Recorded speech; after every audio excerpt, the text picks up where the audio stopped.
আমাৰ যিটো শ্ৰীৰামপুৰত যিটো ৰেগুলাৰ নাকা চেকিং আছে সেইটোতো আমি প্ৰত্যেকখন গাড়ী আমি চেক কৰোঁ। সেই অনুসৰি আজি ৰাতিপুৱা প্ৰায় 10টামান বজাত এখন DI গাড়ী আহিল, BR19GA8801। এই গাড়ীখনত কিছুমান পচা মানে বেয়া হৈ যোৱা বন্ধাকবি লৈ আহিছিলে বস্তাত।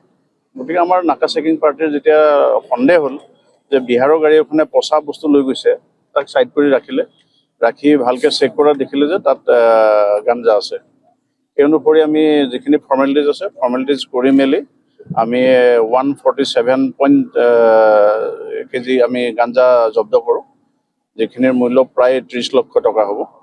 আৰু যিজন ড্ৰাইভাৰ আছিলে, ড্ৰাইভাৰ মহম্মদ চাইনি, তেওঁ ঝাৰখণ্ডৰ মানুহ হয়, তেওঁক আমি কৰায়ত্ব কৰিছোঁ। এতিয়া ড্ৰাইভাৰে কোৱা মতে গুৱাহাটীৰ পৰা 70 কিলোমিটাৰ দূৰৰ পৰা আনিছে। সেই জেগাটো প্ৰপাৰ ক'ব পৰা নাই, গুৱাহাটীৰ পৰা 70 কিলোমিটাৰ হয়, তাৰ পৰা আনিছিলে, তেওঁ বিহাৰ লৈ যাব।